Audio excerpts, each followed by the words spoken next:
Respected dear family members, in the last speech we have included 5 messages in English. Now we are explaining about 5 more messages in the second episode. The first one, in our life, how the modern knowledge and the value-based knowledge are to be utilized. Teach our students, teach our children about this. The modern knowledge will be utilized, should be utilized like the bricks we use in building the house. The bricks take the height of the house to upper and upper level. The buildings can be brought from ground level to higher level using the bricks. So the bricks can be equated with modern knowledge. For elevating ourselves from a lower level to higher level, these modern knowledge are needed. How the value-based knowledge can be utilized?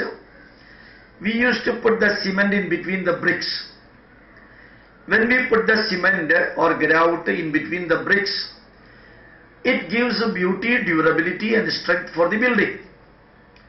Just like that, the values what we acquire through listening, through watching, through discussing, through thinking, and then good practicing from them, those values will be creating an environment in ourselves of beauty for the life, durability for the life and strength for the life.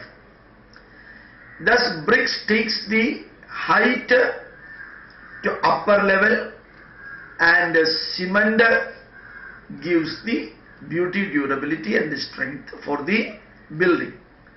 Bricks should be equated with the modern knowledge what we are getting from the universities and from the colleges and from the schools.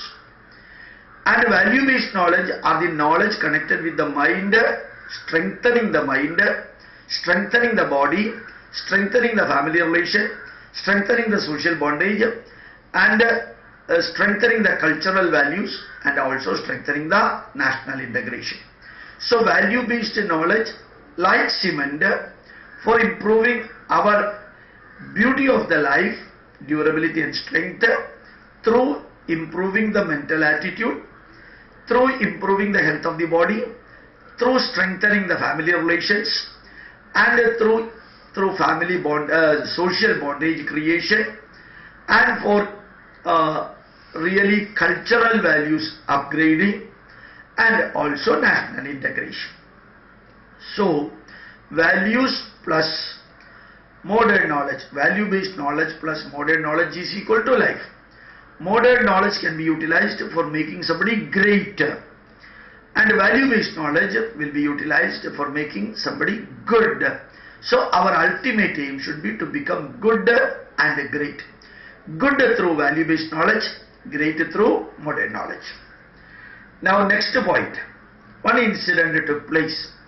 When a Vedic conference was taking place in Kerala, the Vedic conference took place in Malappuram district where maximum Muslims are there in Kerala. While 3-day Vedic conferences were going on, one Muslim who attended the program, he asked a question, severely criticized the audience, saying that Maxmuller contributed maximum for Hindu Dharma, and in fact Maxmuller is the person who could take Indian culture, Indian values, Indian literature to world over. But the Hindus denigrated Maxmuller and never gave due respect for the work done by Maxmuller.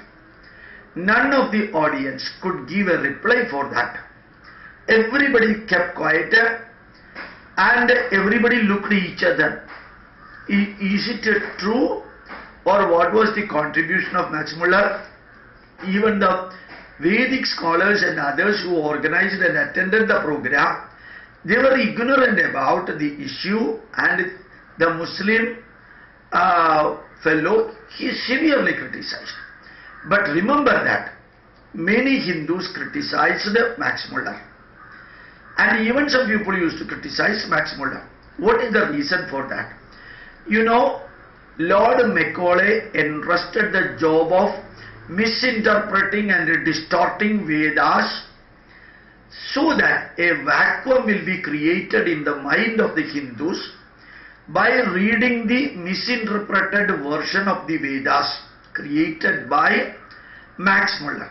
And Lord Macaulay gave £5 per page to Maxmuller for misinterpretation and distorting Vedas.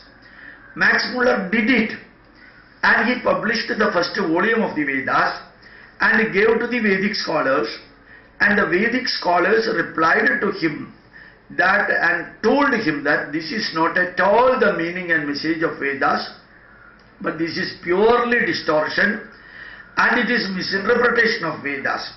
Then Maxmuller asked the Vedic scholars, what should I do? Shall I destroy the book, whatever I have written? Then the Vedic scholars, with all tolerance, highest level of tolerance, told Maxmuller that you keep that book also. Don't destroy your work. Those who would like to read that book, let them read it. Those who want to take the real meaning, let them take it from the real original sources. And this really created a wonderful change in the mind of Sir Maxmuller.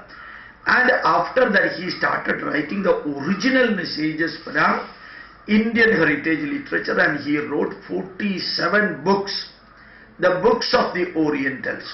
Almost positives were there. So this is the reason why many Vedic scholars, other than those who happen to see this book, many Vedic scholars and many Indians, many Indian literature lovers severely criticized Maxmuller for misinterpreting the Vedas and Indian literature by taking money for the work from Lord Macaulay. And ultimate aim of Maxmuller and Lord Macaulay was, creating a negative impression about the Vedas in the mind of the Hindus and filling the biblical thought, Bible, in that vacuum. Even Maxmuller once wrote to Lord Macaulay, I am misinterpreting and distorting the Vedas for creating the vacuum in the mind of the Hindus, and if you are not doing the needful filling the mind of the Hindus with the biblical thoughts, whose mistake will it be? This is the letter written by Maxmuller to Lord Macaulay. This is why earlier Hindus criticized severely Maxmuller. But later on he changed his viewpoint, and even Swami Vivekananda explained Maxmuller as Moksha Muller, who could attain salvation. So the second point is over. Now the third point is an incident happened long back in Delhi, in the banks of Yamuna river. Sri Ravi Shankar's program. It was a marvelous program. Thousands and thousands of people came from all over the world using their own money and made the program a great success. Unfortunately, Indian media, it severely criticized negatively and tarnished the whole program. Whereas Indian rulers, right from Indian Prime Minister and other ministers, Jetli, Rajnath Singh and so on, and Delhi Chief Minister Kejriwal, and all those who attended the program and made the program a wonderfully great success. Now you can see that whatever the Christians do, nobody worry about it, nobody bothers about it. Whatever the Muslims do, expecting the vote bank from the Muslims, nobody criticizes.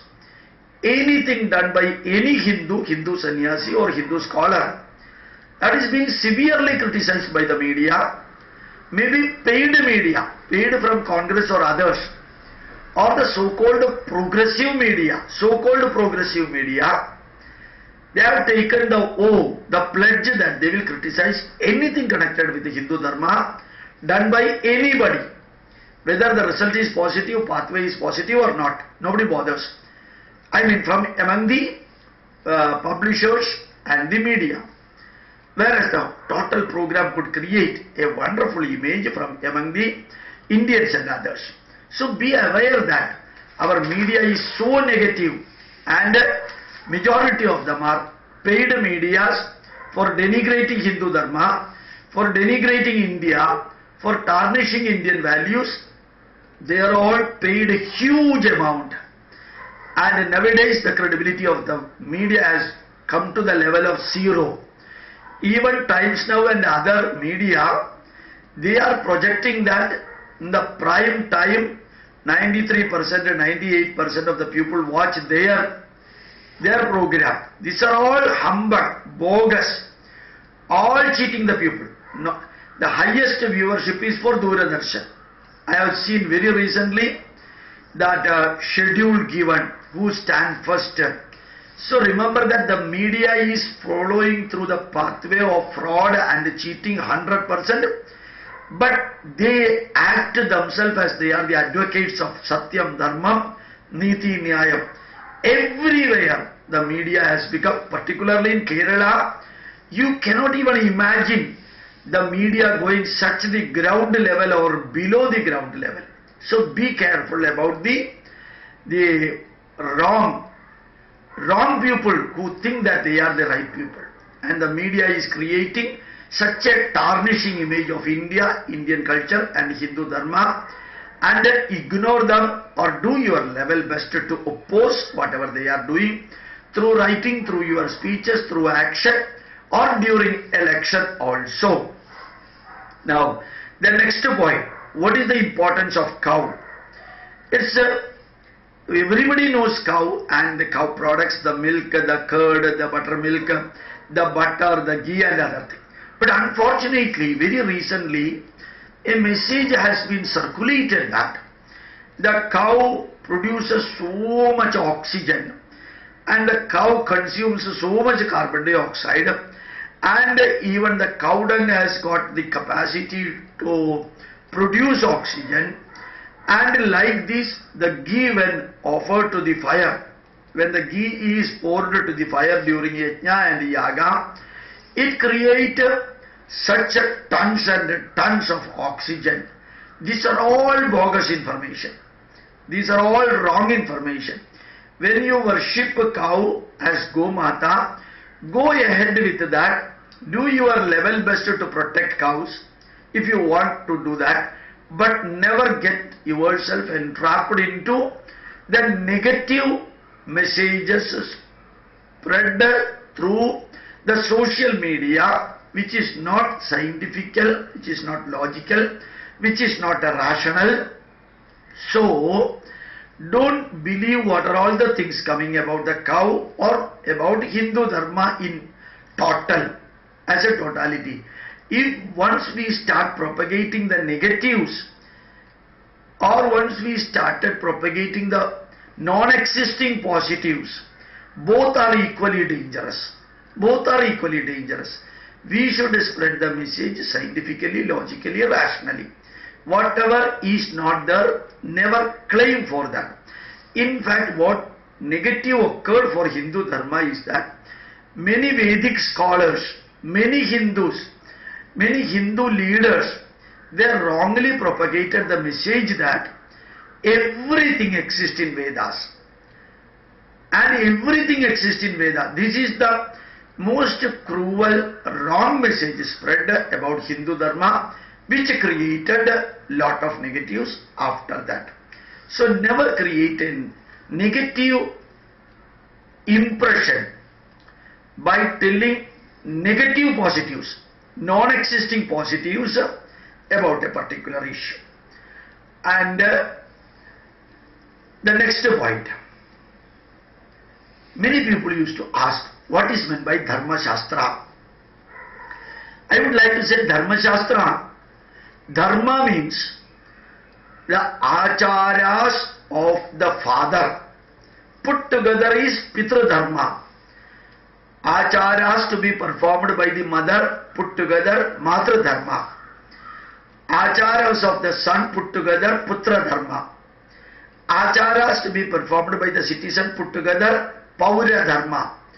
all these dharma put together, all these dharma of each individual put together is known as Sanatana Dharma, Hindu Dharma. And what the Hindus should do, that has been written in Dharma Shastra. What is Dharma Shastra?